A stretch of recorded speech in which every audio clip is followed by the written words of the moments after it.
बहराइच में अपनी बहाली की मांग को लेकर धरने पर बैठे गांधी स्कूल के प्रिंसिपल जगदीश कुमार का धरना भले ही जिला विद्यालय निरीक्षक के आदेश के बाद मौके पर पहुंचे लेखाकार अधिकारी द्वारा खत्म करा दिया गया हो, लेकिन उनके दिए गए आश्वासन पर अब तक कोई कार्रवाई नहीं हो सकी है।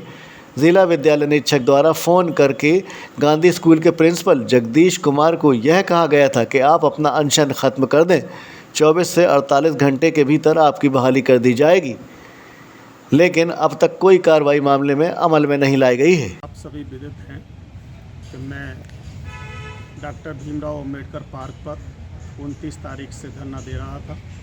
मंडे से अनशन शुरू हुआ था और मंगलवार को मेरा स्वास्थ्य खराब हुआ, बेहोश हो गया था। सारे अधिकारियों ने मिलकर मुझे अस्पताल में भर्ती कराया गया था।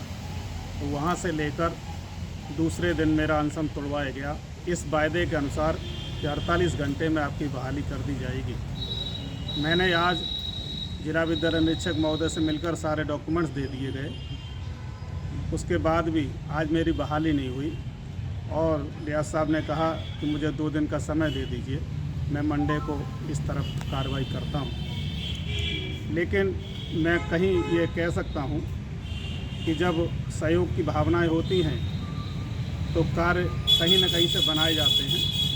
मैं रियाज साहब से अनुरोध करूँगा कि यदि आपने सच्चा वायदा किया है तो सोमवार को मेरा निलंबन अनानुमोदित कर दिया जाए, सस्पेंशन समाप्त कर दिया जाए, ये मेरा अनुरोध है। और आप सबसे भी अनुरोध है कि अगर सोमवार को मेरी निलंबन वापस नहीं होता है तो मंगलवार से मैं फिर अनशन प्रारंभ कर दूँगा, ये मेरा वायदा है।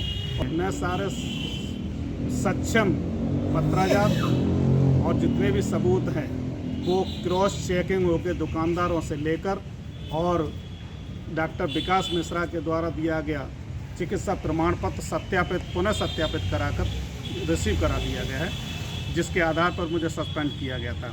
वो सारे डॉक्यूमेंट्स उपलब्ध करा दिए गए हैं और मंडे की बात कर रहे हैं तो मंडे तक मैं इंतज़ार करता हूं और मंगलवार को मैं अनशन पर फिर बैठ जाऊँगा। ये मैं आपसे अनुरोध करूँगा कि मेरी जो भी आवाज़ हो, जैसे आपने पहले भी उठाई है, उस तरह की आवाज़ उठाने की कृपा करें। आज दोपहर 12 बजे तक ख़त्म हो गया था, 12 बजे तक था कि 48 घंटे में कर देंगे। 48 घंटे बीत चुके हैं। उसके बावजूद यही है कि मंडे को करेंगे। अब अधिकारी हैं, अधिकारी ने मन बना लिया कि मंडे को ही करेंगे, तो हम पकड़ के कलम। अब इंसान के मन के मैं पढ़ नहीं सकता, अंतर्यामी तो हूँ नहीं, लेकिन ये है कि सहयोग की भावना होती तो आज मेरा हो जाता और कहीं ना कहीं कोई बात होगी, इसलिए मंडे को टाल दिया गया है। मंडे को अगर नहीं होता है तो मैं आपसे फिर कह रहा हूँ कि अनशन पर बैठूँगा। ये अनशन के बगैर मेरा कोई कार्य नहीं होगा। ये धमकी नहीं है, ये मेरा राइट्स है। डॉक्टर भीमराव अम्बेडकर के संविधान के द्वारा जो मुझे अधिकार मिले हैं, उस अधिकार का प्रयोग करते हुए मैं अनुरोध करता हूँ अधिकारी महोदय से कि मेरा समय से निलंबन वापस कर दिया जाए, क्योंकि मेरे पास सक्षम पत्राजात हैं। बहाली के लिए पत्र लिखा गया है रियाज साहब द्वारा प्रबंधक को, वो जो भी साक्ष्य उनके पास है, जिस आधार पर निलंबन किया गया था उनके द्वारा, उसके संबंध में उनके पास जो भी साक्ष्य है उसको वो उपलब्ध कराए और प्रिंसिपल साहब से भी सारे साक्ष्य ले लिए गए हैं। 3 दिवस का समय दिया गया है। 3 दिवस के भीतर अगर साक्ष्य वो उपलब्ध नहीं करा पाएंगे तो डी हाउस महोदय द्वारा इस संबंध में आवश्यक कार्रवाई की जाएगी।